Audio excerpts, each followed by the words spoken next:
Hello guys, welcome back to my channel మీ ముచ్చట్ల పిల్ల. సో ఈరోజు వీడియో అంతా కూడా నేనైతే హైదరాబాద్ నుంచి అహ్మదాబాద్ వెళ్తున్నా, అది కూడా ఫ్లైట్లో. సో ఈ వీడియో మొత్తం కూడా నా ట్రావెల్ జర్నీ ఉంటుంది. నేను లాస్ట్ టైం ట్రావెల్ వ్లాగ్స్ చేసిన ప్రతిసారి నా ఫ్రెండ్సే అడుగుతున్నారు టికెట్స్ ఎట్లా బుక్ చేసుకుంటావు అండ్ ఎట్లా స్టే అలాట్ చేసుకుంటారు అని చెప్పేసి. అందుకోసం అని చెప్పి నేను ఈ వీడియో చాలా ఇన్ఫర్మేటివ్గా చేయబోతున్నా. ఎవరి కోసము అని అంటే ఫస్ట్ టైం ఫ్లైట్ జర్నీ చేసేవాళ్ళు, లేదంటే సోలోగా వెళ్ళే వాళ్ళకి టిప్స్ అండ్ ట్రిక్స్. ఎందుకంటే కొంచెం మనం ఫ్లైట్లో వెళ్ళినప్పుడు ఫస్ట్ టైం వెళ్ళినప్పుడు అయితే చాలా డౌట్స్ ఉంటాయి. నాకు కూడా లాస్ట్ టైం వెళ్ళినప్పుడు చాలా డౌట్స్ ఉండే. సో ఈ వీడియోలో అవన్నీ నేను క్లియర్గా నీట్గా ఎక్స్ప్లెయిన్ చేయబోతున్నా. ఇంట్రెస్ట్ ఉన్న వాళ్ళు మాత్రమే చూడండి, ఆర్ఎల్స్ మీ ఫ్రెండ్స్ ఆర్ ఫ్యామిలీలో ఎవరికన్నా ఈ వీడియో నీడ్ ఉంటే, లేదంటే వాళ్ళకి వెళ్ళేది జర్నీ ఉంటే వాళ్ళతో షేర్ చేసుకోండి. అదర్వైజ్ స్కిప్ చేసేసేయచ్చు. సో వీడియో ఎండ్ వరకు చూసేసేయండి. ఫస్ట్ అయితే నేను మార్నింగ్ 11 o'clockకి నా ఫ్లైట్ ఉండే అనమాట. 9 o'clock నేను ఇంటి నుంచి స్టార్ట్ అయినా. నేనే లేట్ అంటే క్యాబ్ అంకుల్ ఇంకా లేట్ చేసిండు. సో మధ్యలో ఒక ప్లేస్లో ఆగిండు అనమాట, ఆయనకి షాప్లో ఏదో కొనుక్కునేది ఉంటే. సో నేను ఇంట్లో మెస్సీగా పెట్టుకున్న బ్యాగ్ మొత్తం కూడా సర్దుకుంటున్నా అనమాట నీట్గా. ఎట్లాగో ఒక 40 minutes టైం పడుతుంది. ఇంకా వెళ్ళే దారిలోనే ఇంట్లో బ్రేక్ఫాస్ట్కి చపాతీ చేసుకుంటే టైం లేకపోవడం వల్ల దాంట్లోనే కర్రీ పెట్టుకొని రోల్ చేసుకొని ఒక బాక్స్లో ప్యాక్ చేసుకొని వెళ్ళేటప్పుడు దారిలోనే తిన్నా. సో టికెట్స్ విషయంకి వస్తే, మనం ఫ్లైట్ టికెట్స్ బుక్ చేసుకోవడం ఏంటంటే 1 month 2 months 3 months ముందు బుక్ చేసుకుంటే మనకు చాలా తక్కువ ప్రైస్కి వస్తాయి. లేదు 1 week ముందు, 2 days 3 days ముందు అప్పటికప్పుడు బుక్ చేసుకుంటే మాత్రం చాలా హెవీ ప్రైస్ ఉంటుంది. అండ్ మనం వేరే యాప్స్లో లేదంటే వేరే దాంట్లో ఊరికే సర్చ్ చేసిన కొద్దీ మనకి టికెట్ ప్రైస్ అనేది ఇంక్రీజ్ అవుతుంది అనమాట. సో ముందే ప్లాన్ ఉన్న వాళ్ళకైతే ఓకే, బిఫోర్ బుక్ చేసేసుకోవచ్చు. ఇంకా నేనైతే జస్ట్ 3 days ముందు బుక్ చేసుకున్నా కాబట్టి నాకైతే 8,000 పడింది అనమాట ఫ్లైట్ టికెట్ హైదరాబాద్ నుంచి అహ్మదాబాద్ వరకు. లాస్ట్ టైం వెళ్ళిన ప్రతిసారి దత్తుతో వెళ్ళినా కాబట్టి నాకు టెన్షన్ లేకుండే. ఈసారి ఏంటంటే అన్ని నేనే ఓన్గా చేసుకున్నా. మనం ఎయిర్పోర్ట్కి వెళ్ళి డ్రాప్ అయిపోగానే ఏదో ఒక గేట్ నుంచి మనం ఎంట్రీ అయితే చేయాలి. సో ఎంట్రీ దగ్గర ఏంటంటే మనకి సెక్యూరిటీ వాళ్ళు ఉంటారు, అక్కడ మన ఐడెంటిటీ ప్రూఫ్ చూపించాలి. అండ్ ఆల్సో మనం టికెట్ బుక్ చేసుకుంటాం కదా, బుక్ చేసుకున్న తర్వాత ఫ్లైట్ కన్నా 24 hours ముందు మనకి వెబ్ చెక్ ఇన్ చేసుకోవాలన్నమాట. సో దట్ మనకు అప్పుడు బోర్డింగ్ పాస్ అనేది మెయిల్ చేస్తారు వాళ్ళు. అవన్నీ తీసుకొని అక్కడ సెక్యూరిటీ దగ్గర చూపించిన తర్వాత లోపలికి వెళ్ళగానే ఇండిగో, విస్తారా, ఇంకా ప్రతి ఒక్క ఫ్లైట్ సర్వీస్కి సపరేట్ కౌంటర్స్ ఉంటాయి.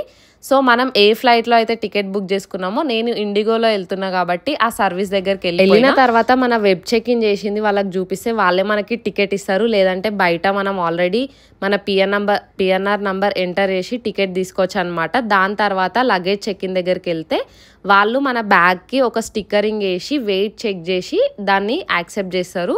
అండ్ ప్రతి దానికి కూడా 15 kgs వెయిట్ ఉంటుంది డొమెస్టిక్ ఫ్లైట్స్కి. ఇంకా క్యాబిన్ బ్యాగ్ అంటే మనం హ్యాండ్లో క్యారీ చేసే బ్యాగ్ అయితే 7 kgs ఉంటుంది. అండ్ వాళ్ళకి ఇచ్చే బ్యాగ్లో మనం ఎలక్ట్రానిక్ డివైజెస్ ఏమీ లేకుండా చూసుకోవాలి. బికాజ్ ఒకవేళ దాంట్లో ఎలక్ట్రానిక్ డివైజెస్ ఉంటే మళ్ళీ ఆపి చెక్ చేసి అంత పెద్ద ప్రాసెస్ ఉంటుంది. సో మనం ఏ ఎలక్ట్రానిక్ డివైజెస్ ఉన్నా కూడా మనం హ్యాండ్లో క్యారీ చేసే బ్యాగ్లో పెట్టుకుంటే బెటర్. లాస్ట్ టైం నా ట్రైపాడ్ దొరికి కొంచెం ఇష్యూ అయిందనమాట. తర్వాత మన బోర్డింగ్ పాస్ ఏదైతే ఉందో అది స్కాన్ చేసి ఎంట్రీ అయిపోయినాం అనుకోండి, ఇక్కడికి మన చెక్ ఇన్ అయిపోయినట్టే. అండ్ ఇక్కడ మనకి లోపల ఏంటంటే ప్రతి ఒక్క ఎలక్ట్రానిక్ డివైస్ కానీ మన హ్యాండ్ బ్యాగ్లో ఉండే ప్రతి థింగ్ని ఒక ట్రే ఇస్తారు. సో దాంట్లో పెట్టి చెక్ ఇన్ అయిపోయిన తర్వాత లోపలికి వెళ్ళాలి. ఇక్కడ కూడా ఏంటంటే మనకి ఇంకా ఏమైనా డౌట్స్ ఉన్నా కూడా మనకి ఎయిర్పోర్ట్లో ఉండే ఎంప్లాయీస్ ఉంటారు, వాళ్ళని అడిగితే వాళ్ళు గైడ్ చేస్తారనమాట ఎక్కడికి వెళ్ళాలి ఏంటి అనేసి. సో నాకైతే గేట్ నెంబర్ 119. సో ఇక్కడ మీకు కనిపిస్తుందా 101 to 124 ఒక సైడ్, 1 to 16 ఒక సైడ్, 17 గేట్ నెంబర్ అయితే ఒక సైడ్, అట్లా 1 to 124 వరకు గేట్స్ ఉంటాయి.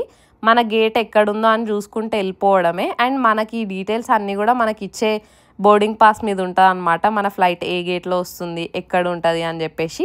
సో అట్లా నేనైతే వెళ్ళిపోతున్నా. లోపలికి వెళ్ళే దగ్గర ప్రతి కార్నర్లో కూడా మనకి మెన్షన్ చేసి ఉంటుంది అనమాట. చిన్న స్పేసెస్కి దగ్గరగా ఉంటాయి. ఇక్కడ మీకు కనిపిస్తుంది కదా 101 to 124. కొంచెం రైట్కి వెళ్ళగానే మళ్ళీ అక్కడ ఉంది, డౌన్ స్టేర్స్కి వెళ్ళి అక్కడ నుంచి లెఫ్ట్కి వెళ్ళాలన్నమాట. ఇక్కడ 111 to 124 దగ్గరికి వెళ్ళిన కొద్దీ మనకి పార్టీషన్స్ అవుతూ ఉంటాయి. సో నాది 119 కాబట్టి ఇక్కడ చూసుకుంటే 117, 118, 119. సో నాది 19 కాబట్టి అక్కడికి వెళ్ళిపోయి కూర్చున్నా. నేను వెళ్ళిన 10 minutesకే అనౌన్స్మెంట్ స్టార్ట్ అయింది దట్ బోర్డింగ్ స్టార్ట్ అయిపోతుందని చెప్పేసి. ఇక్కడికి వెళ్ళే వరకు కూడా స్టిల్ నాకు డౌట్ ఉండే నేను కరెక్ట్ ఫ్లైట్కే వెళ్తున్నానా అని చెప్పేసి. అంత కన్ఫ్యూజన్ పర్సన్ నేను. బట్ నేను చాలా ఈజీగా వెళ్ళిపోయినా. సో ఎవరైనా వెళ్ళాలనుకున్నా కూడా ఏం భయం లేకుండా వెళ్ళిపోవచ్చు. సో గేట్కి మన ఫ్లైట్ చాలా దూరం ఉంటే మనకి ఇట్లా బస్సు వచ్చి రిసీవ్ చేసుకొని తీసుకెళ్తుంది. అండ్ ఓల్డ్ ఏజ్ పీపుల్ లేదంటే హెల్త్ ఇష్యూస్ ఉన్న పీపుల్ ఉన్నారనుకోండి, వాళ్ళకి ఇట్లా వీల్ చైర్ ఫెసిలిటీ ఉంటుంది. అంతా కూడా అక్కడ ఉండే సెక్యూరిటీ గార్డ్స్ చూసుకుంటారు. మనం ముందే మెన్షన్ చేసి అపాయింట్ చేసుకోవాలి. ఇంకా నాకైతే బస్సులో కూడా లాస్ట్ సీటే దొరికింది, స్కూల్లో లాస్ట్ బెంచ్ లాగా. ఇప్పుడు మనల్ని ఫ్లైట్ దగ్గరికి బస్సే తీసుకెళ్ళిపోయి అక్కడ డ్రాప్ చేస్తుంది అనమాట. ఇక్కడ నాకు భయం స్టార్ట్ అయింది. ఇంకా ఇక్కడ వరకు అయితే నార్మల్గా వచ్చినా కానీ ఇంకా ఫ్లైట్స్ని దగ్గర నుంచి చూస్తున్న కొద్దీ భయం వేస్తుంది. ఎందుకంటే నాకు టేక్ ఆఫ్ అయ్యేటప్పుడు, ల్యాండ్ అయ్యేటప్పుడు వచ్చే సౌండ్, ఆ స్పీడ్కి ఫుల్ భయపడ్డా లాస్ట్ టైం. ఎందుకంటే నాకు ముందే ఎక్కువ ఫోబియాస్ ఉంటాయి అన్నమాట. హైట్ అన్నా, వాటర్ అన్నా, ఏదాన్ని కూడా బేర్ చేయలేను. అట్లాంటిది ఇంక ఒక్కదాన్నే వెళ్తున్నా, ఆయన లేడు కాబట్టి పక్కకి అసలు ఎట్లా జర్నీ స్టార్ట్ అవుతుంది ఏంది అనేది అయితే మస్తు భయం ఉండే. ఇంకా ఫ్లైట్ ఎక్కగానే లోపల అయితే మనకి ఫస్టే ఎయిర్ హోస్టెస్ వాళ్ళు ఉంటారు అనమాట. వాళ్ళు విష్ చేస్తారు. అండ్ ఫస్ట్ టైం ఫ్లైట్ ఎక్కిన వాళ్ళకి టికెట్, మన సీట్ దొరకకపోయినా, లేదు అంటే మనకు ఏం ఇష్యూస్ ఉన్నా, లేదు మనకి ఏం హెల్ప్ కావాలన్నా కూడా వాళ్ళు మనల్ని గైడ్ చేస్తారు. వాళ్ళు చాలా నీట్గా రెస్పాన్స్ అవుతారు. సో దానికేం భయపడాల్సిన అవసరం లేదు. అండ్ ఫస్ట్ టైం నేను ఫ్లైట్ జర్నీ చేసినప్పుడేమో కావాలని విండో సీట్ అలాట్ చేయించుకున్నా. ఈసారి మాత్రం నా లక్కో ఏందో అర్థం కాదు, నాకు విండో సీట్ వద్దు అని చెప్పి, జనాల మధ్యలో ఉంటే భయం కాదని చెప్పేసి ఏదో ఒక సీట్ అట్లా ర్యాండమ్గా వాళ్ళకే ఆప్షన్ వదిలేస్తే నాకు విండో సీట్ ఇచ్చిర్రు.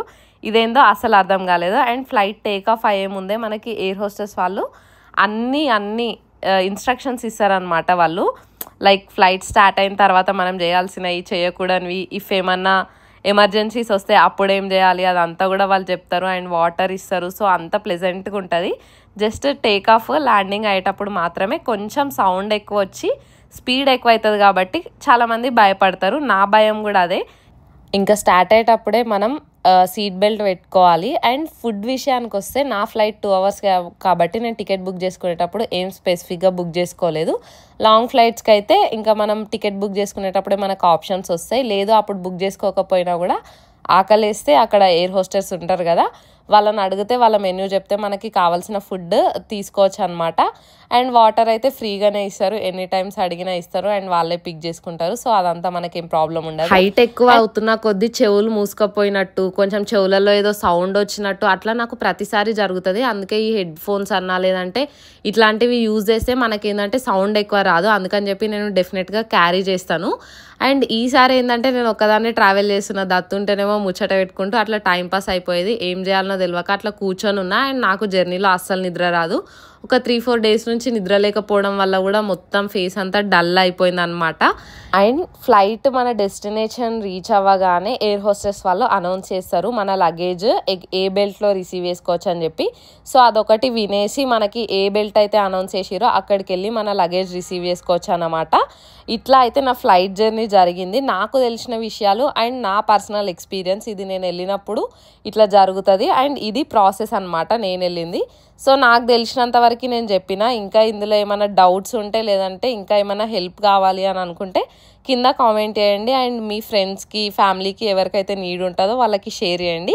ఫైనల్గా అహ్మదాబాద్ అయితే రీచ్ అయిపోయినా. అక్కడ నుంచి రాజస్థాన్, గుజరాత్లో చాలా ప్లేసెస్కి విజిట్ చేసినాం అన్నట్టు. అవన్నీ కూడా చాలా ఇంట్రెస్టింగ్ ప్లేసెస్ ఉండే.